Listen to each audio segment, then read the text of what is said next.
Then when one Mr. Trump says, I leave the Paris Agreement, everyone thinks, oh my God, it's the end. Well, they just had another meeting in Madrid. It should have been in Chile, but they couldn't hold it in Chile because the protests were so intense. Young people on the streets everywhere, everywhere in the world. There's not a country where there aren't protests. And the protests are about the system's breakdown.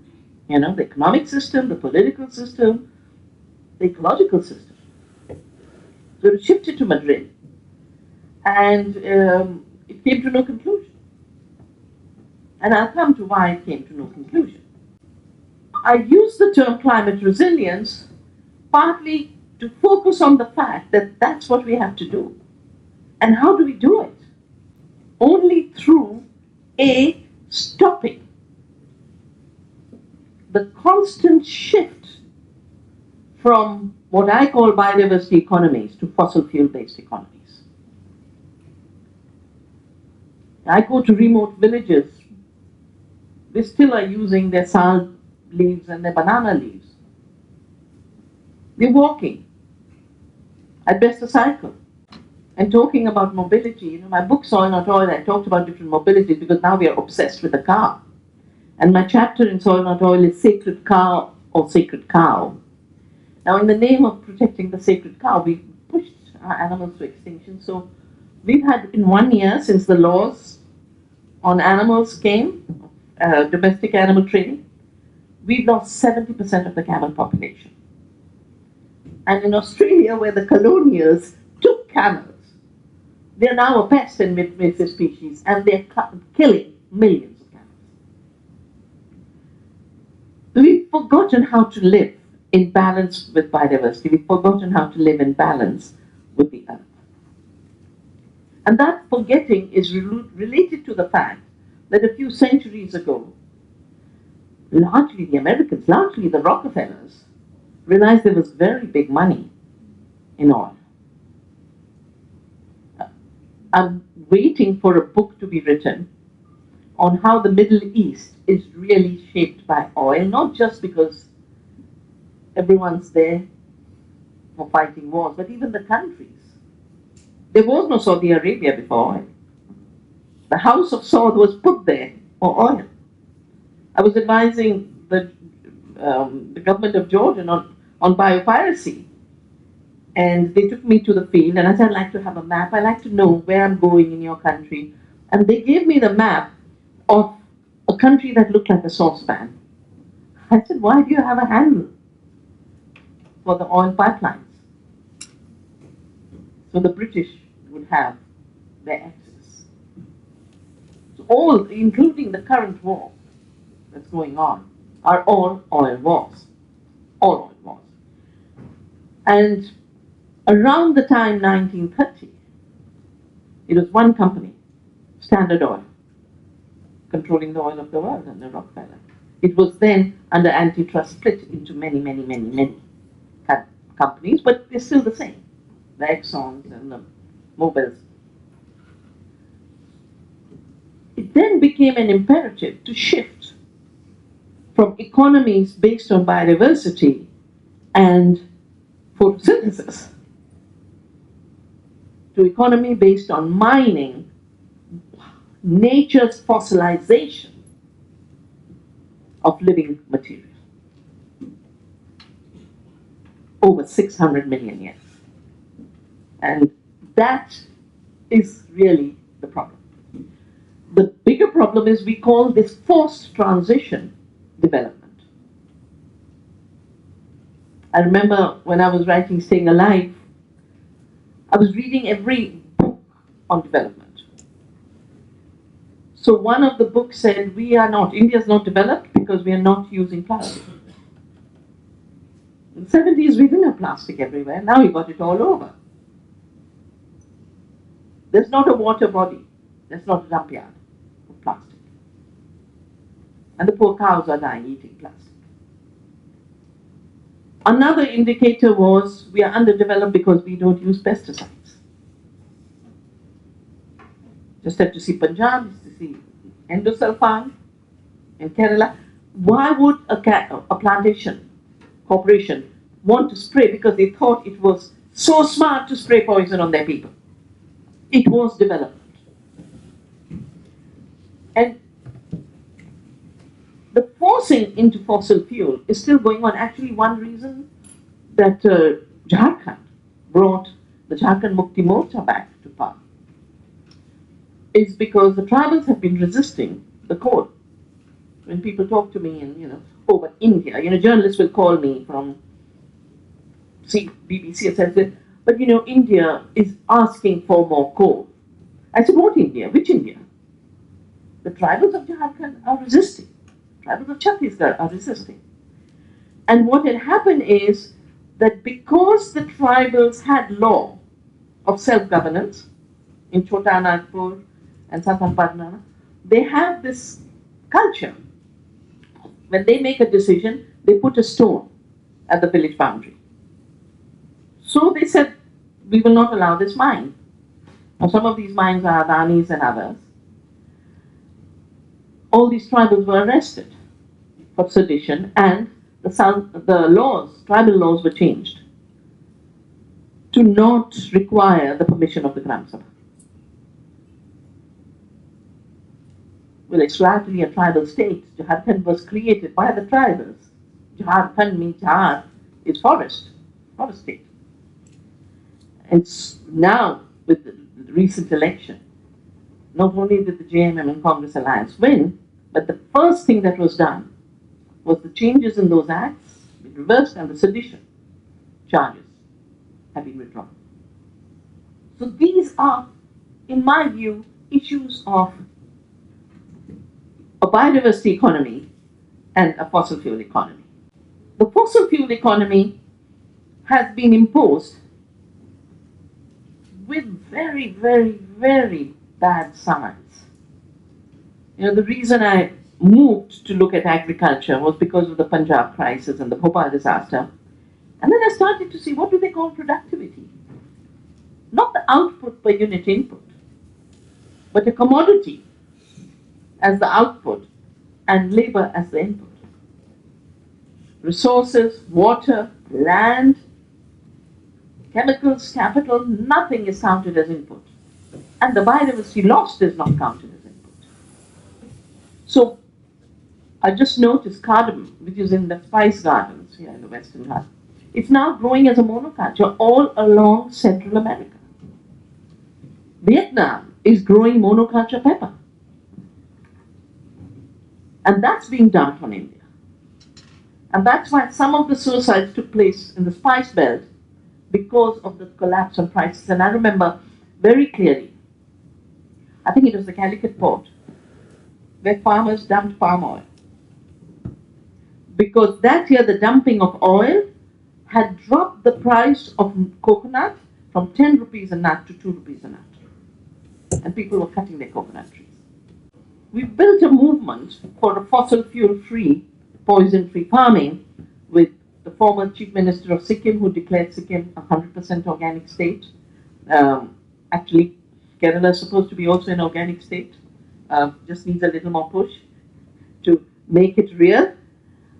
And interestingly, a mayor from a small town in the Alps, where the community had said, we will not allow pesticides. So I've been asked again and again by the community to come and visit them. I did get a chance last year. And I then understood why they were rebelling against pesticides. Because when you think of an apple tree, you think of a tree. Yeah? You think of branches. You think of apples growing on branches. The apple, I can't call them orchards because they were not orchards. I would call them apple morgues. They were stems of apple branches with no leaves. Just apples. And because a stem can't stand by itself, a tree supports itself, but a stem doesn't. So they had aluminium scaffolding to hold this thing up. And because it was proprietary, every 2-3 years, and it got such diseases, it had to be sprayed 40-50 times. And now the children were getting cancer. And the milk of the Alps, where they make lovely cheese, wasn't selling because it's poisoned. And in the evening in the town hall, not in that place because there everyone was against it, but in the main regional office, when I talked about it, this person puts up his hand and said, "No, but we have to change the apple tree because it doesn't know how to do photosynthesis." And I think that is the heart of the issue of both climate change as well as biodiversity loss. That by depending on fossilized carbon, we've had to change our understanding of how nature and the earth works. And we've had to claim that A, nature doesn't know how to do her job, and that every sloppy, clumsy substitution we put is superior. And I was just reading, sadly, a friend of mine, fellow ecologist, has just written a really rubbish piece in The Guardian. He's a well-known environmentalist, and his name is George Monbiot. And George has just written an article, to which I have to do a response. Lab-grown food will soon destroy farming and save the planet. Now, he's thinking of climate change. And because industrial farming is a problem, Soil Not Oil was written because I could see the emissions from the actual production, the production of fertilizers, the long distance transport, I called it food miles, the packaging of everything. Yeah. You go into the market earlier and they give you something in a little piece of paper or a little banana leaf. Now everything is in aluminium or plastic. And that, I call it the rucksack of food. It's 75 of the rubbish, 75 of the garbage. So every time, there's hyper talk about Swachh Bharat, I say we'll only have a Swachh Bharat when we'll have Swachh Bhojan. And Swachh Bhojan means Swachh Bhojan in terms of how you produce it, without fossil fuels and without poisons, as well as how you process it without packaging. I think it's a huge, everyone talks about plastic free. And yet every decision is being pushed to higher plastic dependence. So this is what George writes. But he calls it farm-free food. Yeah? And he writes, so the energy, basically he's talking about microbes in big vats, and he's not making it clear, but it does need microbes that will be genetically engineered and given feedstock like GMO soya, whatever, to then convert it to the different elements that will get added into, that will make food. And he actually says if this food will be much more efficient because it will be built up piece by piece. But the line that blew my mind is the hydrogen pathway. We know hydrogen energy is an energy, hydrogen cars, etc. The hydrogen pathway used by solar foods as the energy is about 10 times as efficient as photosynthesis. And then he goes on to say, because only part of a plant gets eaten in the real food, but here all of it that we produce will be eaten. And I'd like us to remember how Albert Howard, who came to India in 1905, he was sent by the British to improve Indian farming. For me, colonialism is the desperate urge to improve.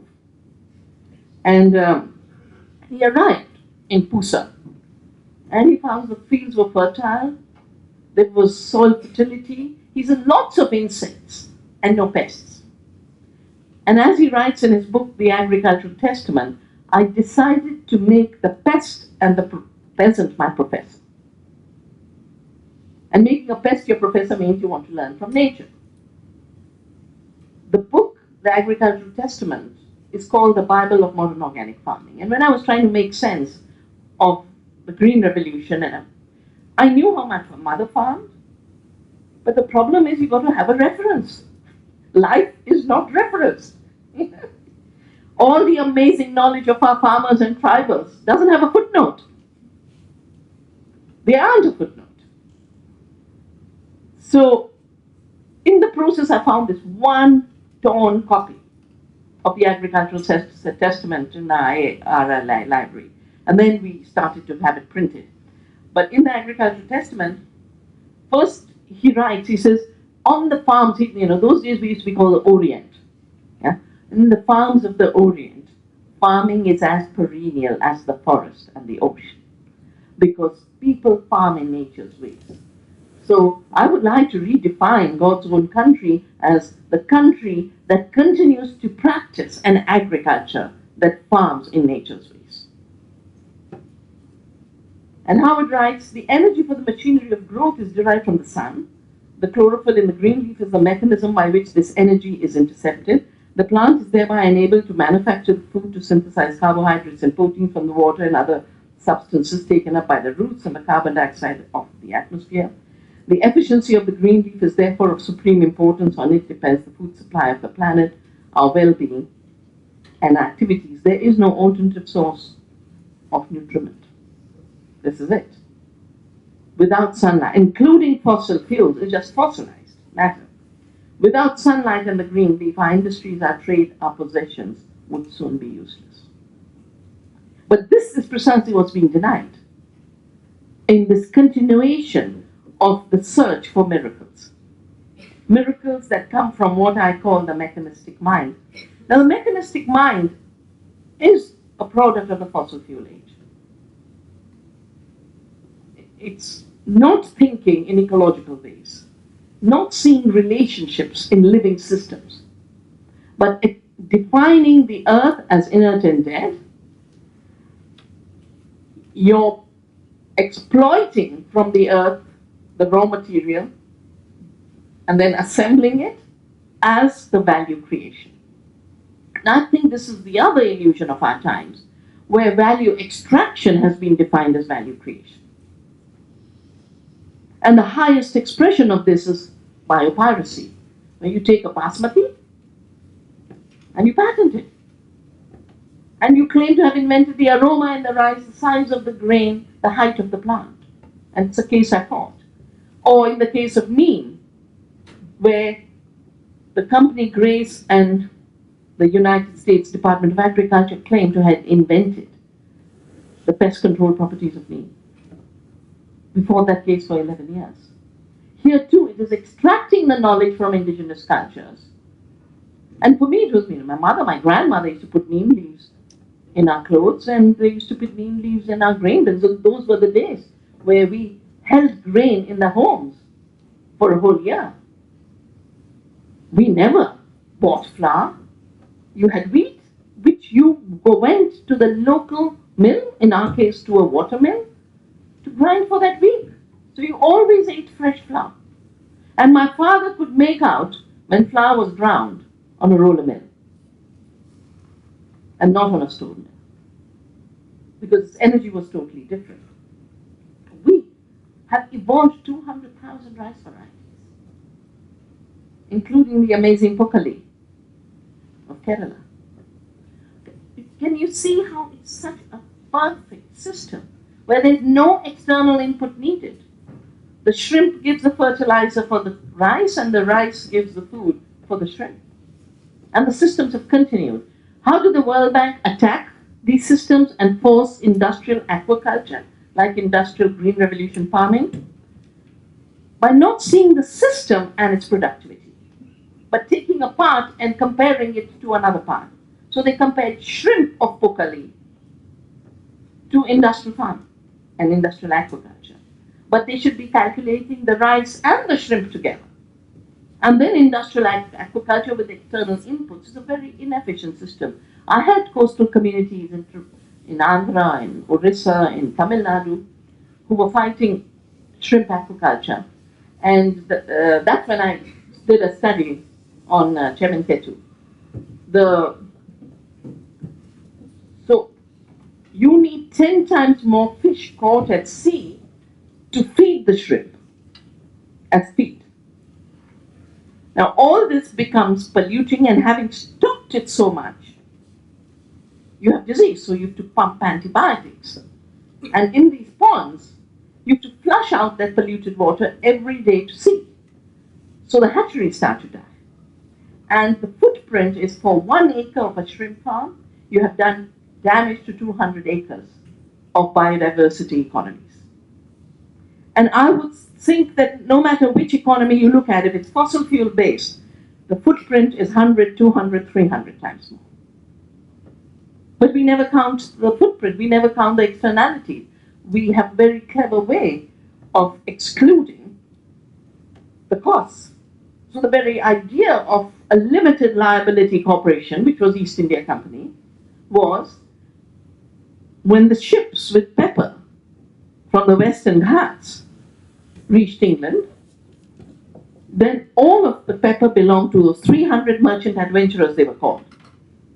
I would call them 300 pirates, who got a charter from the Queen to say, go conquer India, use military on our behalf, take over the land, take over the pepper. And they even, Shanti, you might remember when we were doing the forest issue, there was even the Travancore Maharaja had to intervene because the Queen declared the teak of the forest here as her property.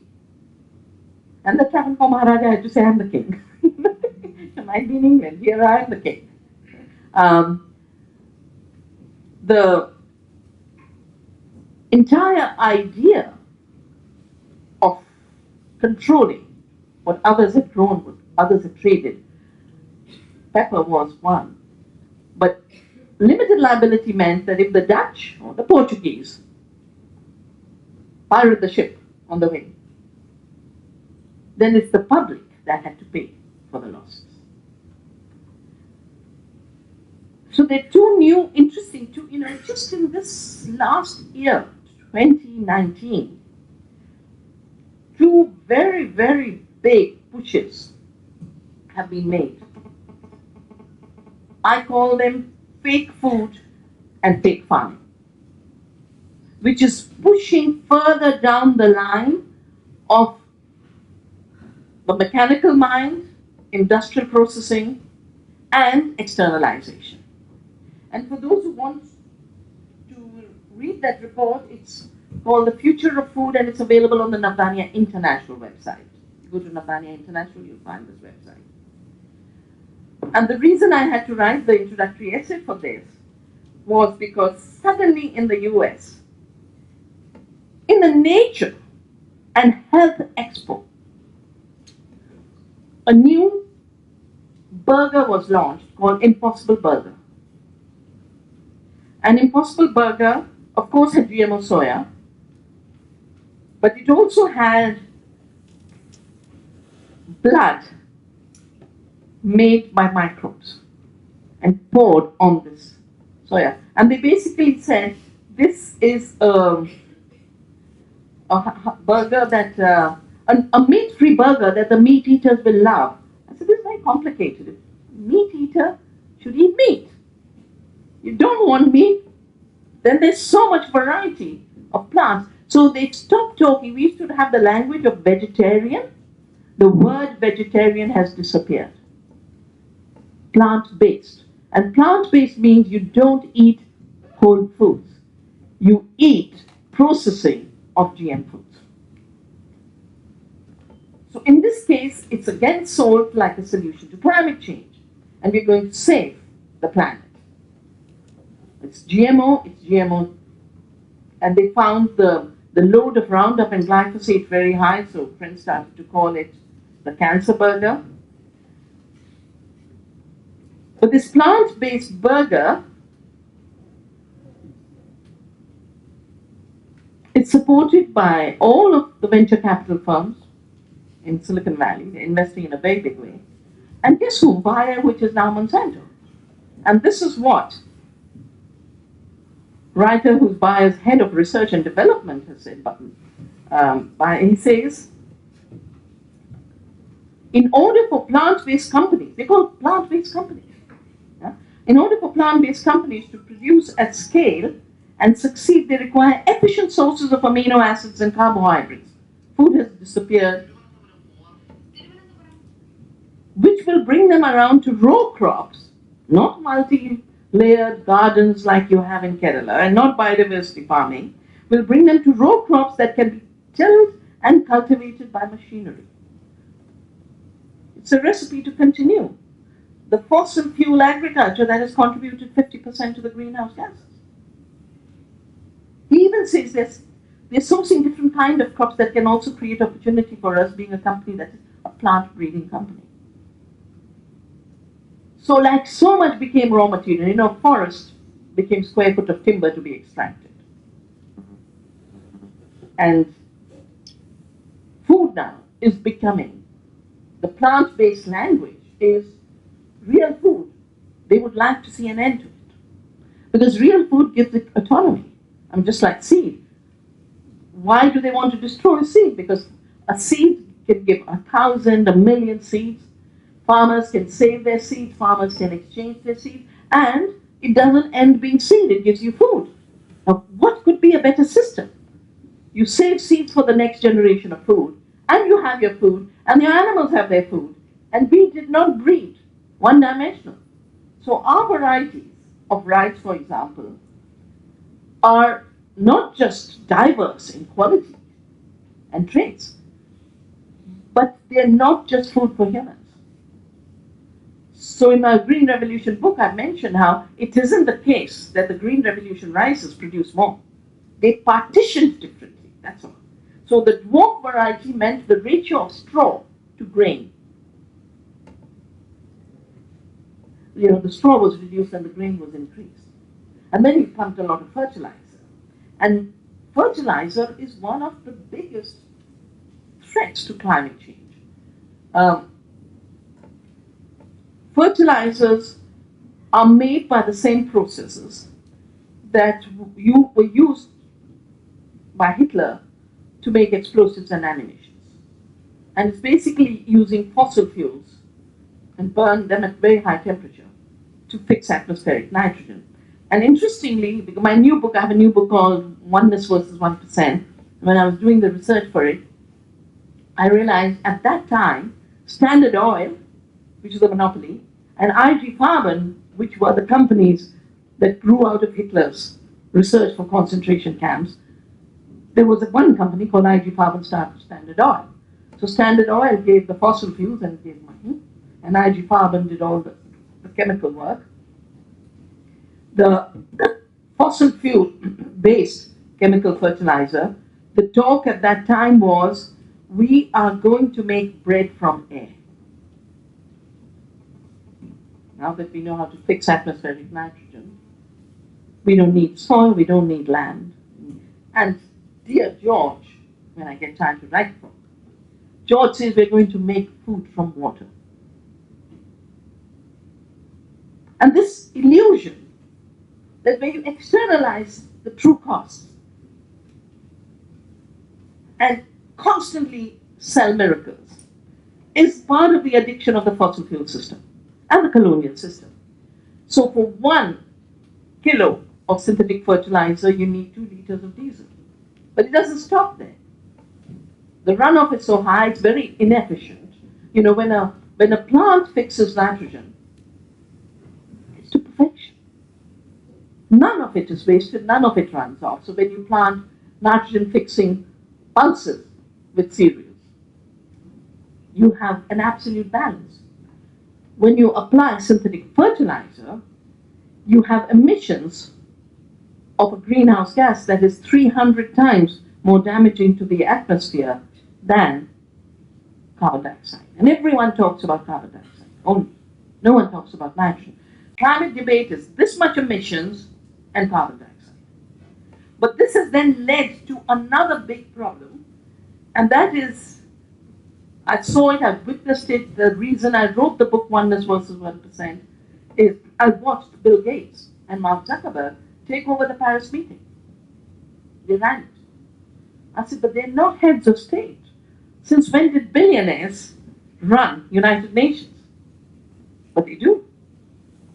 And Gates that day started to talk about decarbonizing the world.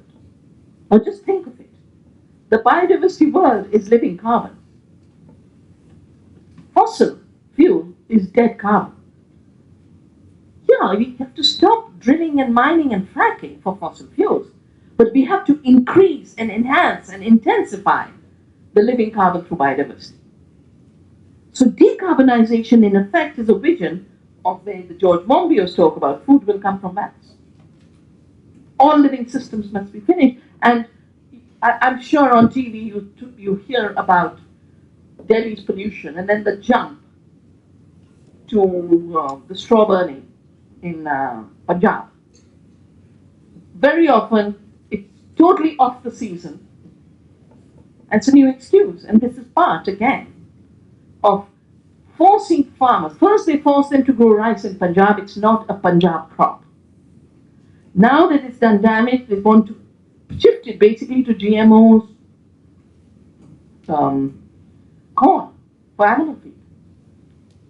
And the cycle of rice cultivation is preventing the shift. Our work has shown that 50% of the emissions come from industrial fossilized agriculture model, but it is also the same model that is causing the water crisis. You know, we have a Jal Shakti Abhiyan, a very big Abhiyan now. No one's talking about the roots of the crisis. 10 years ago, the World Bank did a report, India's Turbulent Future, about how all the crises had been created. No, not created, how the crisis was. I wrote a response. I said, you talk about Punjab, you gave the subsidies and the conditionalities.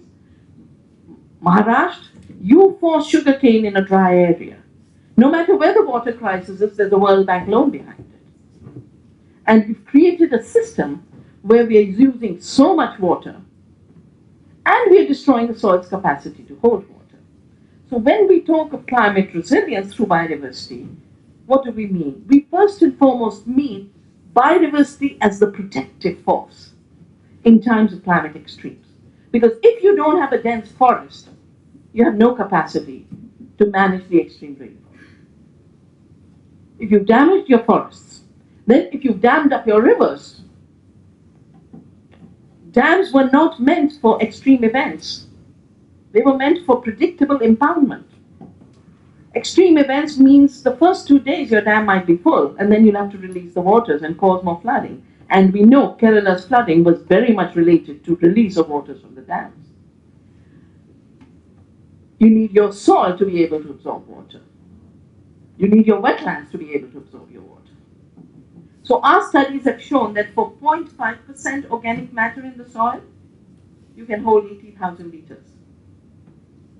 When a drought comes, the organic farmers have a crop. The chemical farmers' crop is finished because the soil has no moisture. We actually, in North India, had a word for this. It was called nami. And I'm sure in Malayalam you have a word.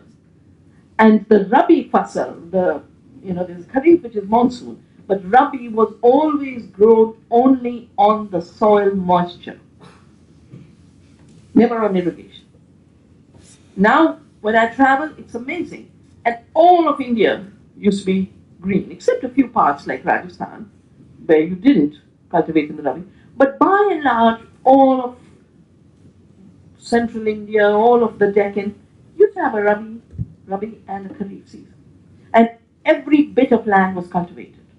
And now that we've destroyed the ability of the ecosystem in the biosphere to conserve water, what you see is these packages of green very much like America.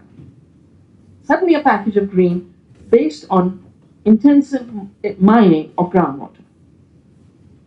And of course the new fashion is drip irrigation. And I did a so because we have such a moist climate and such a hot climate, we are not Israel, these pipes are getting choked with fungus. So farmers are having to spend more water flushing the pipe clean than if they had just done ordinary irrigation. And it's 70,000, 75,000 per acre of loans. So the systems analysis not being done. Same systems that destroyed the soil, the water, has pushed biodiversity to extinction. That's the planetary boundary.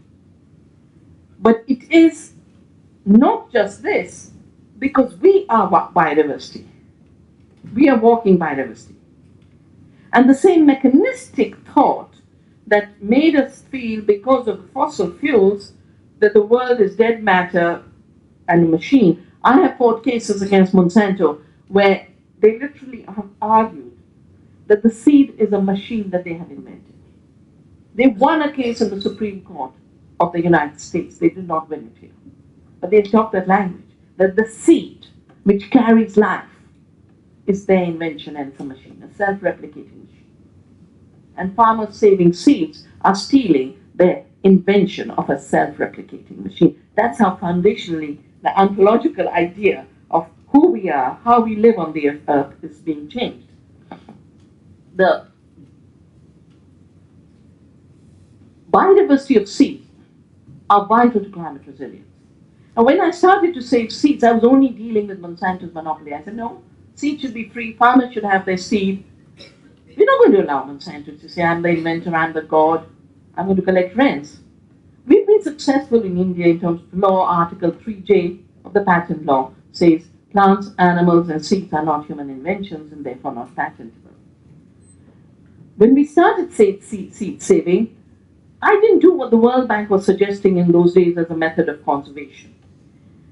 So if you wanted to protect the rainforest in the Amazon, they didn't go to the indigenous person of the Amazon. They went to the New Yorkers on the street and said, they created and invented a term called willingness to pay. How much would you pay? Would you pay to conserve half the species or a quarter species or 10% of a species? Now, a New Yorker who has got no idea what the Amazon is would obviously try and lower the expense. He doesn't have an expense, but World Bank made it look like the person on the New York street would have to spend money to save the Amazon. And I want to have very sad news for you that the person who's burning the Amazon forest right now, the new president there called Bolsonaro, is going to be our chief guest for Republic Day.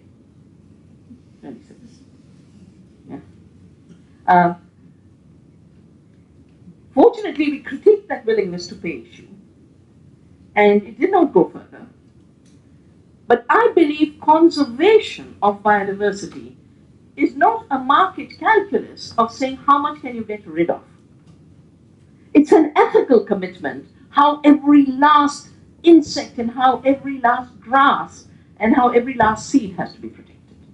It's an ecological and ethical imperative. And it comes from being part of life. And there's nothing, life does not know redundancy. Life does not know waste. So we saved seeds, and then there was a Orissa super cyclone in 1999. And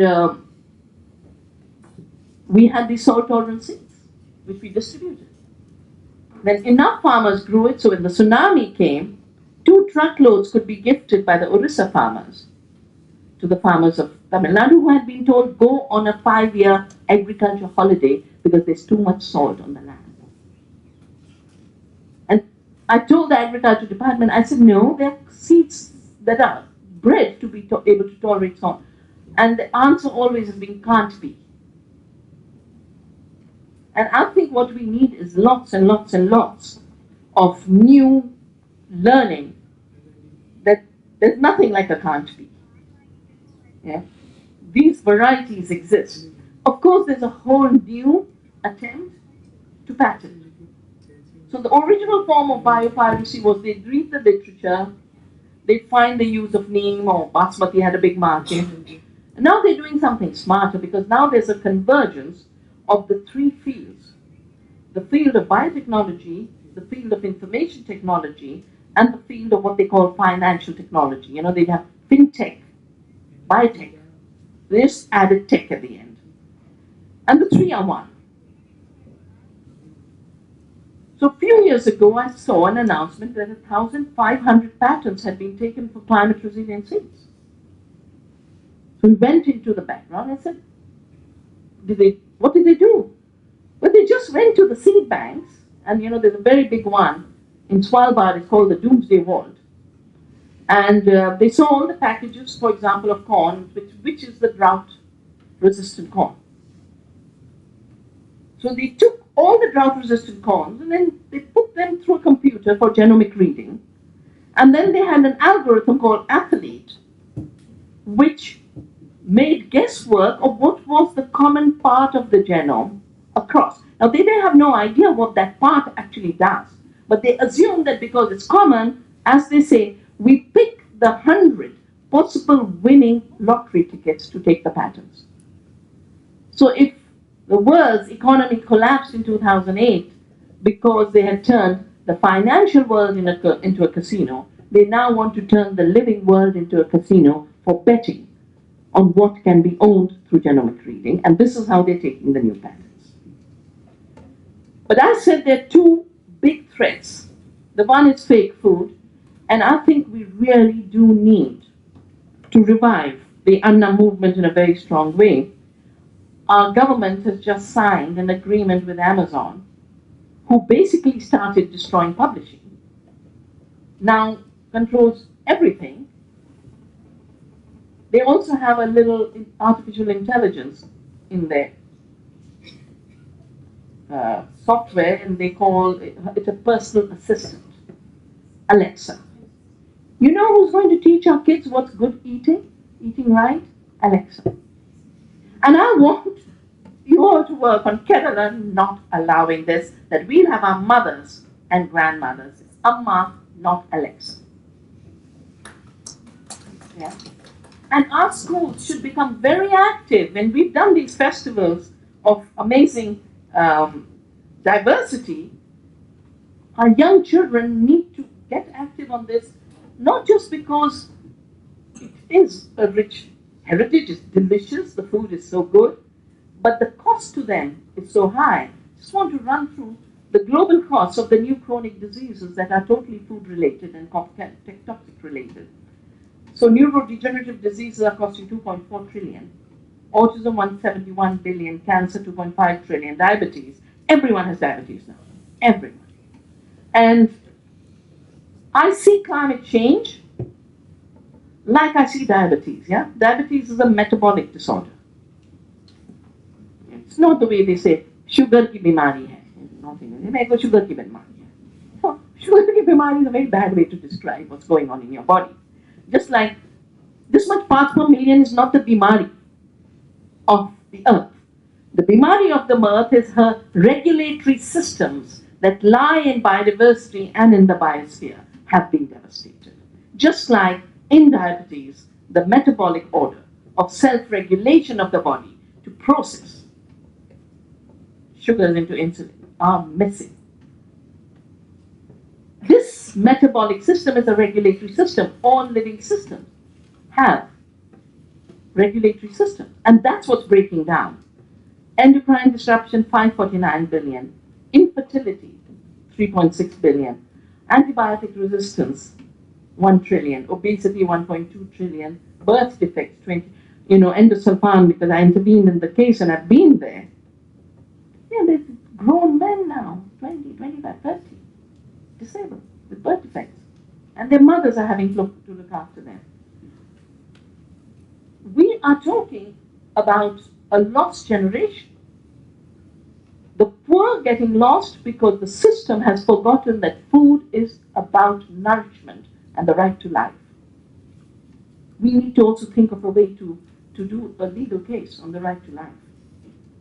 The good food that maintains your health is a right to life, and right to our life is Article 21 of our Constitution. Every second Indian child is hungry. Every fourth Indian is hungry. And we've got a very clever way. Whenever something gets troublesome, we shut down that agency. Or we don't make the data public. So it's like we are growing into the future with more and more disasters and more ignorance about what's going on. It's of course, in that kind of context, what happens is reality is substituted by slogans. And then it becomes a war. Slogans. The reason biodiversity conservation is so important is, as our work in Afghania has shown, if we intensify biodiversity, if we intensify the ecological functions of biodiversity on our farms, which is ecological agriculture, we can actually actually grow 2 times the nourishment that India needs, while maintaining the diversity, while not finishing off our pollinators, not finishing off our diversity of different crops, not finishing off our farming systems. It breaks my heart now. I've been in Plachimala to help with the Coca-Cola struggle. Go to Plachimala now, most of the gardens are abandoned and dry and decaying. Part of it is the migration issue so big in Kerala. But I think people should look for ways where younger people who want to take care of these gardens are found. We need to find ways for finding conservers. Because I don't think we should be talking about care for the land. Agriculture means care for the land. That's what it means. It's been reduced to production of commodities. It's not production of commodities. It's care for the land. And care for the land and care for biodiversity, in my view, is the biggest role we can play in today's time. Our culture groomed us to do that, and that's why we did it very naturally. But now we have to relearn it. But that same culture that addresses the crisis of hunger, addresses the poverty and death and suicide crisis. 400,000 farmers who committed suicide. Well, when we conserve biodiversity, have our own seeds, use the ecological functions of biodiversity, farmers are not spending and hemorrhaging their money to buy poisons and chemicals, which are totally inefficient. And most importantly, the same systems that provide good food for all, that provide decent returns to farmers, also are the answer to climate change. So we did a study. We've done one 20 years ago, and now we did the most recent one, and I'll end with this. And Dr. Taraflar is one of the country's best of soil ecologists. And on an average, in Doon Valley, including the Latania farm, and I hope we'll build a relationship with the students of this university, that they can start coming for courses. I'll leave a flyer, but they're also available on the navdanya.org website. So the organic matter on the organic farms, including ours, has gone up between 29 to 99%, depending on the cropping pattern. It's gone down 14% in the chemical farms. Nitrogen has gone up in the organic farms where we did not apply external nitrogen, between 21 to 100%. It's gone down 7 to 22% where urea has been thrown. So adding urea is not a way of enriching nitrogen in the soil. Phosphorus is another big crisis on the planetary boundary.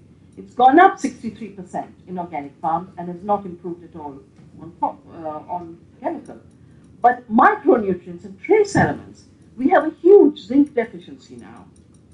It's down 37% in chemical and up 14%. Manganese, 17% down, 14% up. All of these are now part of the hidden hunger and other disorders. For example, the zinc is causing depression. The lack of zinc is causing depression. The lack of manganese is causing attention deficit. And of course, because the same companies that sell the chemicals that have created these deficiencies then get to sell you psychiatric drugs for attention deficit disorder. And this is a huge addiction in America for children. Every second child is getting drugs for attention deficit. So just give them good organic food. Give them biodiversity. So all of these problems get addressed, and I think there is no society that's as diverse as India that has organized its life, its economic life and its cultural life through diversity. And this is a time for us to conserve our biodiversity, our cultural diversity, and not be bullied again to adopt yet one more colonization of the fossil fuel mind, the dead carbon mind, and the mechanical mind. The biodiversity mind is the mind we've cultivated. And that's the mind that allows us to live with a lot of biodiversity. Because then you don't have to exterminate, you don't have to push to extinction. And co-living with other beings becomes a way of living. It's not an effort. We then realize food becomes a byproduct of care for the earth. I want to know what is your idea, how the society will be affected when the fossil fuel gets over in the future? But fossil fuel is already getting over, which is why they're shifting so much to low reserves like the tar sands of Canada, where the indigenous people are rising and laying themselves in front of the pipelines, and this new source of fossil fuel called gas, obtained by fracking. Now, India has become the single biggest importer of fracked gas from America. We are helping the fossil fuel empire. Yeah, and I've grown up in the mountains where you lit fires. Delhi has been freezing cold, and even though no one's planning for fuel wood because Gates has said decarbonize, we've criminalized the burning of wood, even though it's the recycling of carbon. What the tree fixed is what it burns, so it doesn't create excess build-up. Everyone is sitting in with two little twigs, and I keep saying, we haven't made plans, but this is what's supporting society. And I think we need to do what we did with Chipko.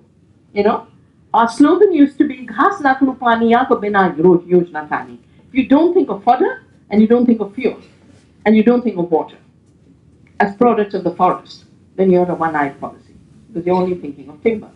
So I do think we need to look at the reality of how people live, the true ecology, what are renewable systems, what are non-renewable systems, and then make our choices on the basis of true science.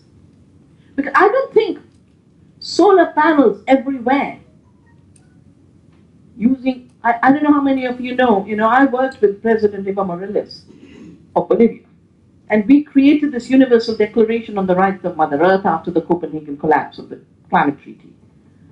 He has just had a coup. It was removed. The part of the coup was because he had nationalized lithium. I think it's lithium, yeah. And all of these electric cars and all the batteries need lithium. So it was a German company. The coup happens. Next day, who's the guy who does electric cars in America? No, Elon Musk. Elon Musk announced, I'm going to open a new factory in Germany because they've got them. So I think we need to see the total footprint. Like they said, shrimp industrial farming is efficient, but they didn't look at the footprint. We need to look at the footprint of the solar. Yeah? We need to look at the footprint of the electric cars.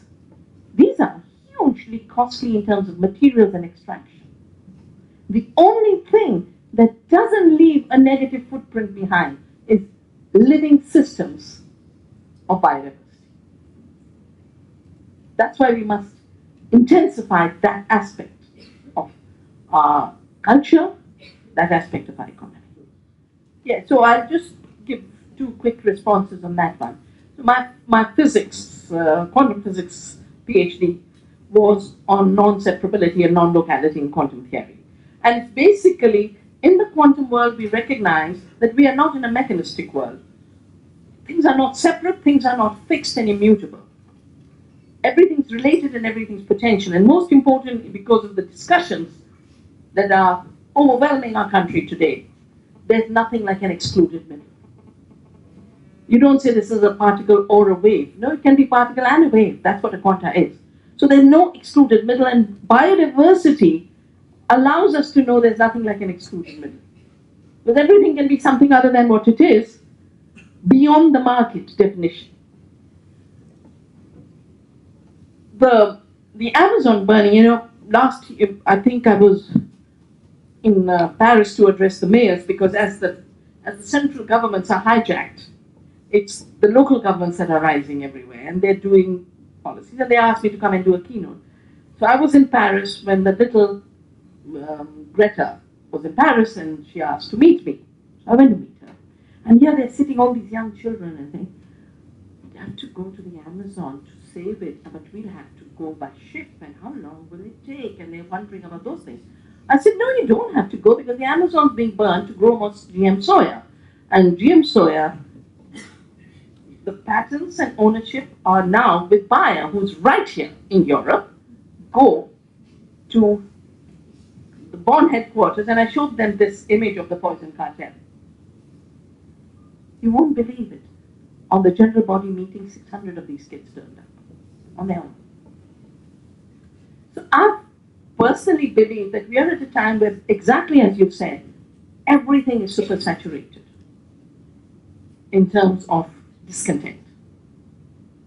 That's why it takes a very, very little disturbance to trigger.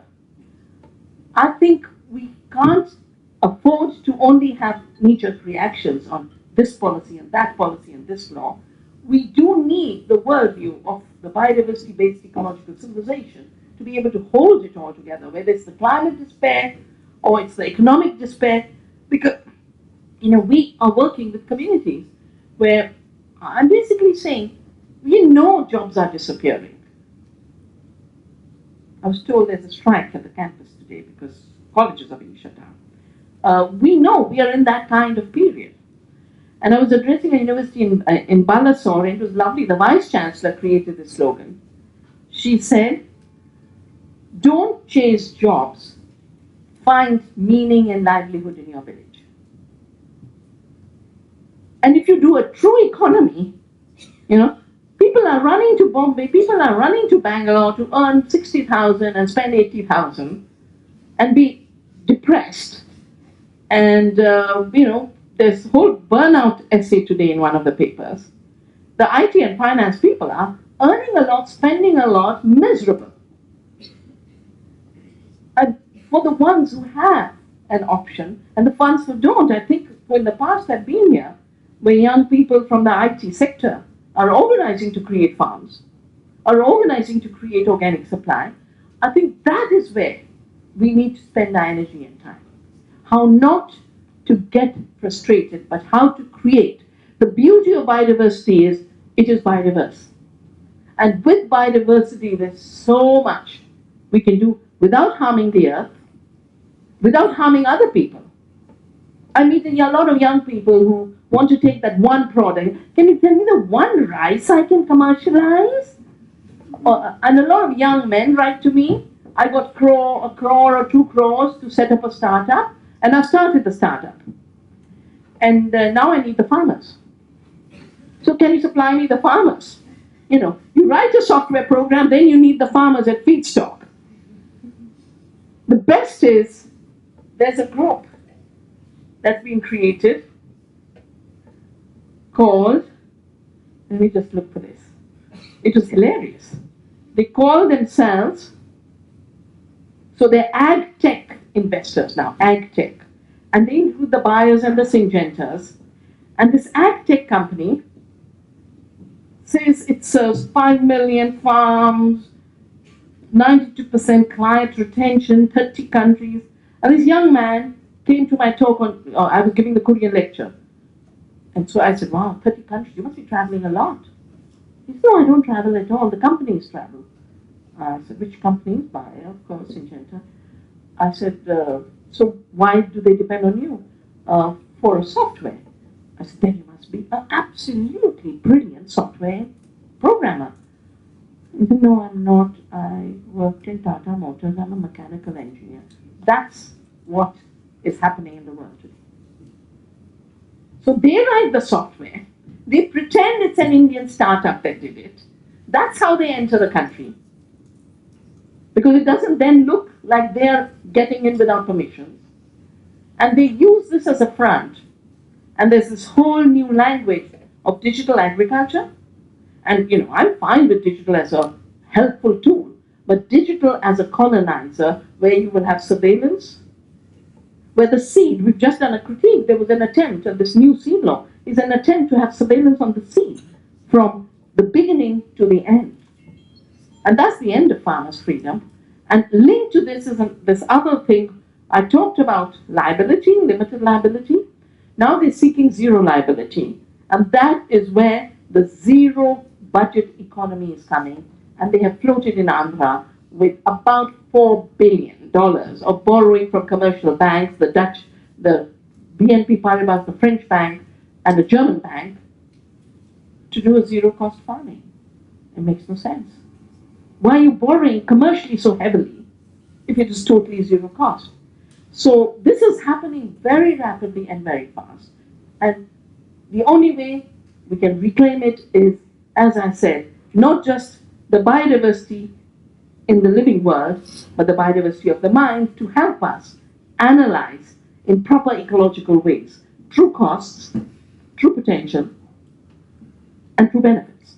So, as far as the issue of biodiesel and ethanol is concerned, first of all, 90% of the GMO corn and soya being grown in the world is going for animal feed and biofuel. And it's a big part of the hunger problem because you're diverting land to run cars and run factory farms. In my book, Soil Not Oil, I have a chapter on biofuel, fuel for cars or food for people. And actually, you need more fossil fuel to convert something like soya bean or corn into a biofuel than you substitute. It's a net negative energy equation. And the only reason it's working is just like industrial farming, even though it's a negative energy system, it uses 10 units of energy to produce 1 unit of food, it's kept alive by subsidies. The biofuel economy is kept alive by subsidies. And sadly, we have the sugarcane farmers are not getting enough of a price. So what are they suggesting? Turn it into ethanol. And there'll be a bigger subsidy if you give it for ethanol than if you give it for making coal. That's why I talk about true cost accounting. I think there are too many fudgings happening in terms of what's the real cost. I personally feel, yes, of course, you can take anything and turn it into anything. But we haven't even started to look at the externalities of what we do with plastic. They're now talking of putting it on roads. But have you even looked at the leaching?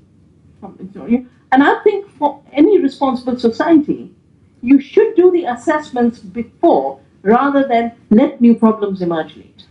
Hidden hunger basically is that you seem to be eating, but you're not really eating because you're not getting the full nourishment.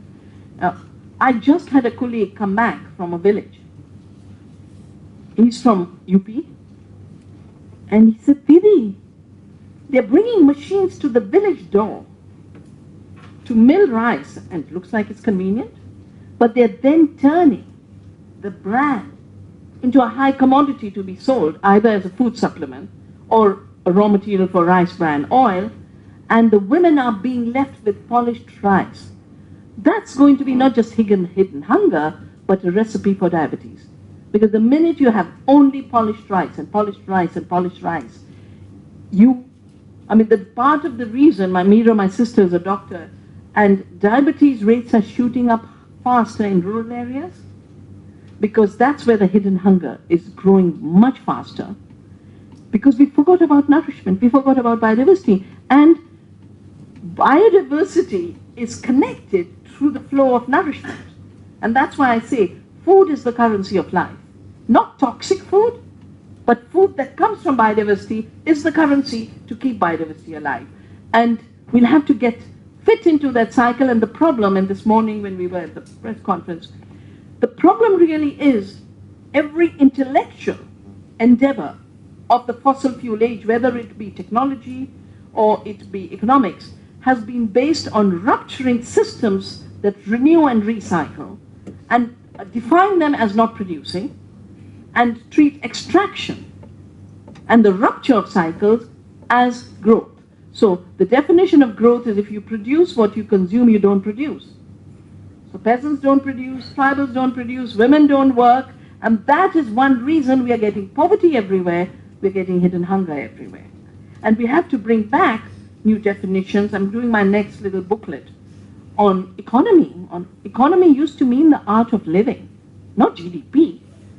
GDP is a very bad measure, which, like chemical fertilizers, was born of the war. How do you extract from society surpluses to buy bigger armies and bigger warplanes, rather than let the money circulate for the welfare of people? So it isn't that we created more wealth, we diverted it to armies. We left less for people. And every time there's a leaving of less, there is going to be a poverty and a hidden hunger. Thank you.